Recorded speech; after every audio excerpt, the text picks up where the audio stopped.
मेरे भैया 1 महीने के लिए दुबई गए थे।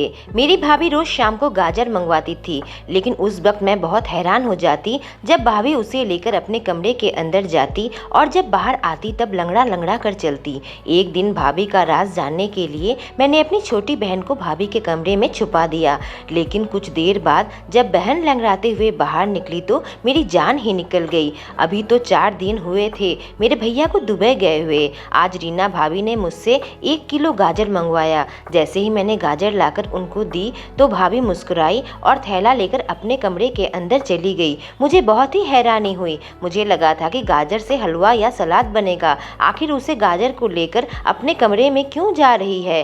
भाभी अपने कमरे से निकली तो लंगड़ा कर चल रही थी। जब खाने का टाइम हुआ मैंने भाभी से कहा, भाभी आज तो खाने में गाजर का हलवा है ना। भाभी ने कहा, मैंने तो आलू गोभी बनाई है। इस पर मैंने बोला, भाभी मैंने तो गाजर लाकर दी थी। वो बोली, गाजर मैंने खा ली है। उनकी बात से मुझे लगा कि वह कुछ छुपाने की कोशिश कर रही है। अगली शाम भाभी ने मुझे फिर 1 किलो गाजर लाने को बोला। मैं गाजर लेकर आई तो भाभी ने थैला मुझसे ले लिया और अपने कमरे के अंदर जाकर दरवाज़ा बंद कर दिया। थोड़ी देर बाद मेरे भैया का फ़ोन आया। उन्होंने कहा, तुम्हारी भाभी को कब से कॉल कर रहा हूँ, वो फ़ोन क्यों नहीं उठा रही है। मैंने कहा, भाभी अपने कमरे में है, मैं देखती हूँ भैया। मैंने भाभी को आवाज़ लगाई पर भाभी के कमरे से कोई भी आवाज़ नहीं आ रही थी। मैंने काफ़ी देर दरवाज़ा खटखटाया पर उन्होंने दरवाज़ा नहीं खोला। भैया ने बोला, तुम लोगों का कोई झगड़ा हुआ है क्या। मैंने कहा, भैया ऐसी तो कोई बात नहीं है, शायद भाभी सो रही होगी। भैया पूछे, तबीयत तो ठीक है ना उसकी।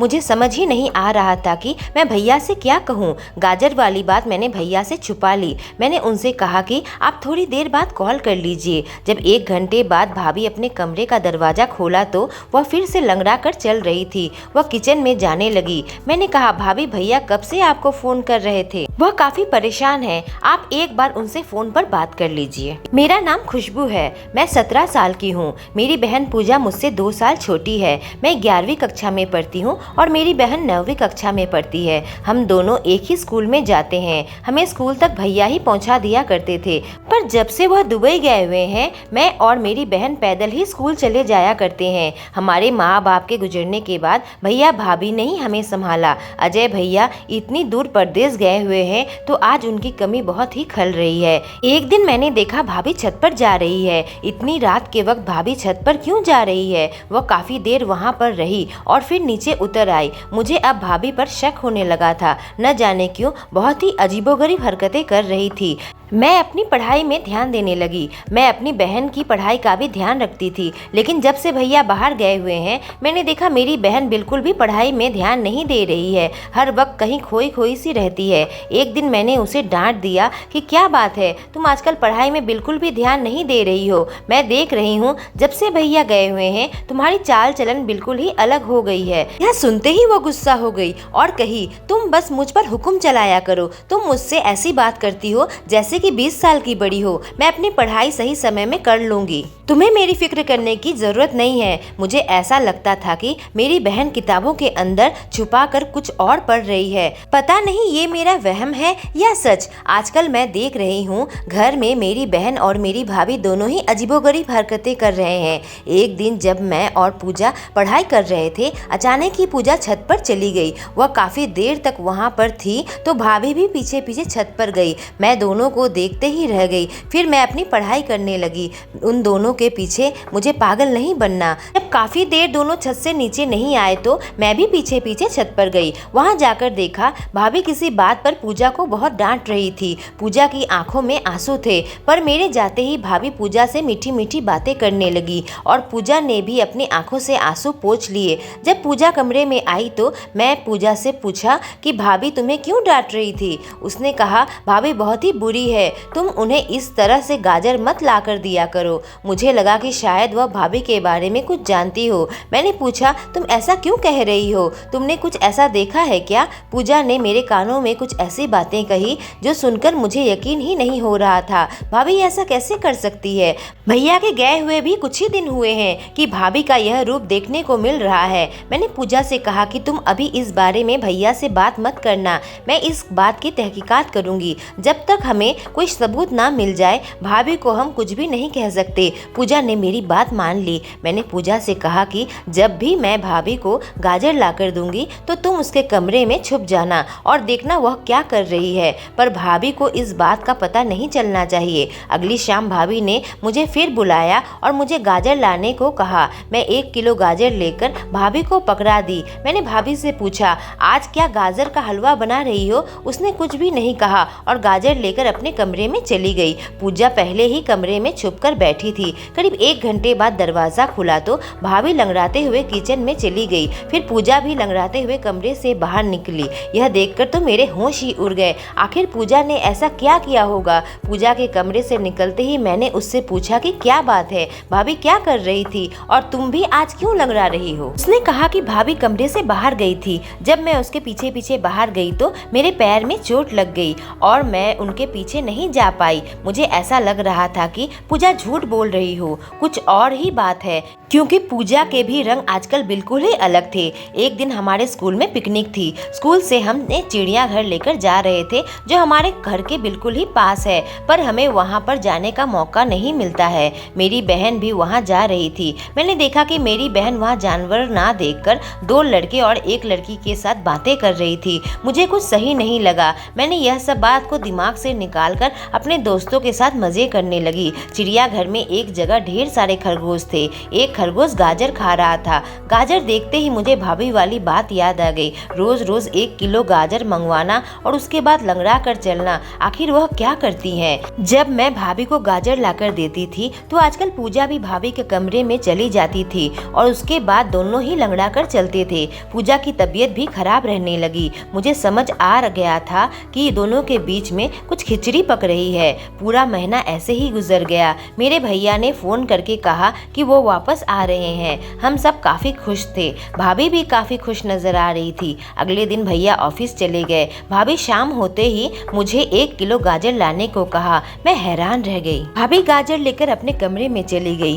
थोड़ी देर में भैया आ गए। भैया ने कहा मैं काफी थका हुआ हूँ और अपने कमरे में जाने लगे। जब उन्होंने कमरे का दरवाजा खटखटाया तो भाभी ने दरवाजा नहीं खोला। भैया काफी देर भाभी को आवाज लगाते रहे और दरवाजा पीटते रहे, पर अंदर से कोई भी आवाज नहीं आई। मैंने सोचा यह तो रोज का है। अब तक मैंने भैया को इस बारे में कुछ भी नहीं बताया था। भैया काफी गुस्से में आ गए और बोले, अपने कमरे में क्या कर रही है? मैंने कहा भाभी सो गई होगी। आप गुस्सा मत कीजिए, आप मेरे कमरे में चलकर आराम कीजिए। पर भैया गुस्से में थे और बाहर ही बैठे रहे। करीब आधे घंटे बाद भाभी ने दरवाजा खोला। कमरे के अंदर से पूजा और भाभी लंगड़ाते हुए बाहर आई। भैया काफी गुस्से में आ गए। उन्होंने कहा मैं कितनी देर से दरवाजा खटखटा रहा हूँ, तुम दोनों अंदर क्या कर रहे थे? भैया गुस्से में अंदर चले गए और फिर भाभी और भैया के झगड़े की आवाज आने लगी। अगली सुबह पूजा की तबीयत खराब थी तो मैं भैया के साथ स्कूल जाने लगी। भैया ने मुझसे पूछा आखिर इन दोनों का क्या चल रहा था,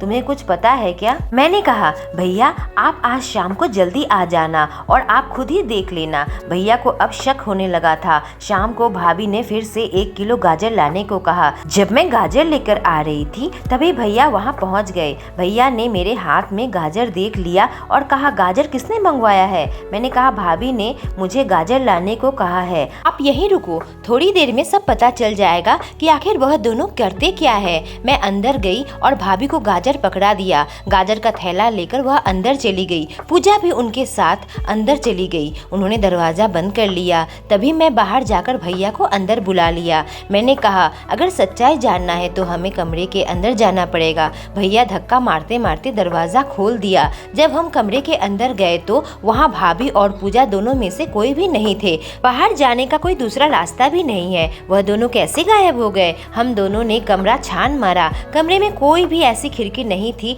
जिससे बाहर निकला जा सकता है। फिर वह दोनों कहाँ गुम हो गए? मैंने कहा भैया हम लोग यहीं इंतजार करते हैं, वो जहाँ से गए हैं वहाँ से वापस तो आएंगे ही। हम वहाँ बैठकर उन लोगों का इंतजार करते रहे। करीब 1 घंटे के बाद अचानक कारपेट उठाकर भाभी और पूजा नीचे से ऊपर आए। जब हमने जाकर देखा वहाँ एक सुरंग बनी हुई थी। आखिर यह सुरंग का इस्तेमाल करके यह दोनों कहाँ जाते हैं? भैया बहुत ही गुस्से में आ गए। उन्होंने कहा, इस तरह से तुम दोनों घर से बाहर कहाँ गए थे बताओ, और तुम गाजर का क्या करते हो? मेरी भाभी घबरा गई, उनका चेहरा बिल्कुल ही फीका पड़ गया। पूजा भी काफी डर गई। मेरी भाभी कांपते हुए आवाज में कहा, हम कोई गलत काम नहीं करते हैं, आप खुद ही चलकर देख लीजिए। जब मैं और भैया भी उस सुरंग से उतरे तो हमारे पैरों में भी चोट लग गई और हम भी लंगड़ाने लगे।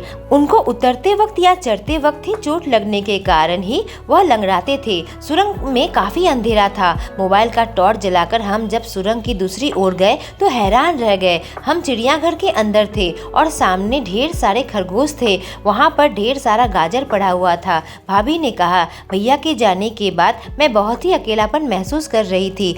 तभी एक दिन घर की सफाई करते हुए मेरी नज़र इस सुरंग पर पड़ी। मुझे जानने की इच्छा हुई यह सुरंग कहाँ खुलता है, तो मैं इस पर कूद पड़ी और चलते चलते मैं इस चिड़ियाघर तक पहुँच गई जहाँ इन लोगों ने खरगोश रखा हुआ था। उसके बाद से ही मैं गाजर मंगवाकर इन खरगोश को दिया करती थी। इस बीच मुझे पता चला कि पूजा का मोहल्ले के आवारा लड़के रवि के साथ कुछ चक्कर चल रहा है। जब मैं पूजा को इस बारे में डांट लगाई तो वह कही, भैया के जाने के बाद मुझे बहुत ही अकेलापन महसूस हो रहा है, वरना मेरे दिल में रवि के लिए ऐसा कुछ भी नहीं है। उसके बाद मैं पूजा को भी सुरंग के बारे में बताया और हम दोनों जाकर खरगोश को गाजर खिलाया करते थे। हम दोनों को इस काम में बहुत ही मजा आने लगा। मैंने अपनी भाभी को गले लगा लिया। मैंने भाभी को गलत समझा था। उसके बाद हम चारों मिलकर हमेशा खुशी खुशी रहने लगे। स्टोरी अच्छी लगी हो तो चैनल को सब्सक्राइब करें और बेल आइकॉन को प्रेस करें।